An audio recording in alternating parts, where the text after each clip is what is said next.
યુનો દ્વારા જાહેર કરાયેલ 9મી ઓગસ્ટે વિશ્વ આદિવાસી ગૌરવ દિવસ પર સમગ્ર વિશ્વમાં અને ભારતમાં આદિવાસી પરિવાર તથા સરકાર દ્વારા વિશ્વ આદિવાસી ગૌરવ દિવસને હર્ષોલ્લાસ સાથે ઉજવવાનું આયોજન કરવામાં આવે છે, જે અંતર્ગત પાટણમાં ગૌરવયાત્રા કાર્યક્રમનું આયોજન આદિવાસી પરિવાર દ્વારા કરવામાં આવ્યું હતું।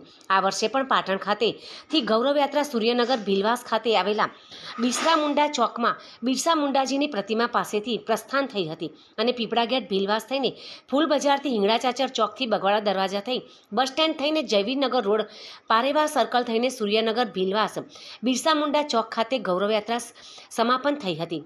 દર વર્ષની જેમ આ વર્ષે પણ પાટણમાં રહેતા તમામ આદિવાસી પરિવારના લોકો આ ગૌરવયાત્રામાં મોટી સંખ્યામાં જોડાયા હતા। તો પાટણમાં નીકળેલ આદિવાસી ગૌરવયાત્રામાં આદિવાસીને વેશભૂષા સાથે પોતાની જીવનશૈલીને ઉજાગર કરતા પાત્રો સહિત તીરકામઠા અને પારંપરિક પોશાક સાથે આ શોભાયાત્રા શહેરના જાહેર માર્ગો પર નીકળતા આકર્ષણનું કેન્દ્ર બની હતી। તો આ શોભાયાત્રામાં પર્યાવરણ બચાવના ટેબ્લોએ પણ આકર્ષણનું કેન્દ્ર જણાવ્યું હતું। આજરોજ 9 ઓગસ્ટ વિશ્વ આદિવાસી દિવસના દિવસે પાટણ મુકામ કે મારો આખો સમાજ ભીલ સમાજ આદિવાસી સમાજ એકઠો થયો છે અને આપ જોઈ રહ્યા છો તો લોકોમાં હર્ષોલ્લાસ છે અને સાથે સાથે જે પ્રમાણે પંચપટેલશ્રીઓ વડીલો યુવાઓ બહેનો મોટી સંખ્યામાં જોડાયા છે અને કાર્યક્રમનો ઓપ આપી રહ્યા છે। સમાજને શું સંદેશો આપવા માંગશો આજના દિવસે?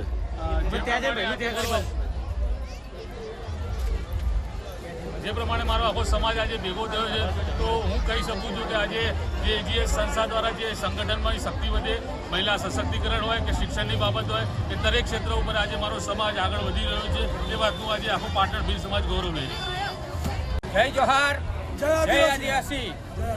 આજે પાટણ મુકામે સમસ્ત આદિવાસી ભીલ સમાજ 9 ઓગસ્ટ નિમિત્તે ગૌરવયાત્રા કાઢી અને હર્ષોલ્લાસ સાથે નાચગાન સાથે જે અમારી આદિવાસીની સંસ્કૃતિ એ પ્રમાણે વેશ ધારણ કરી અને અમે ભવ્ય રીતે ઉજવણી કરીએ છીએ। અને પાટણ ખાતે છેલ્લા 5 વર્ષથી આ રીતે 9મી ઓગસ્ટે ગૌરવયાત્રા નીકળે છે એટલે પાટણમાં એક જબરજસ્ત અમારી એકતા આવી છે, લોકો એકબીજાને સમજતા થયા છે અને અમારું જે સંગઠન મજબૂત થયું છે અને આખો સમાજ એકત્ર થઈ આજે બધા ભેગા થઈ અને પટેલવાડીમાં સામૂહિક ભોજન કરશે।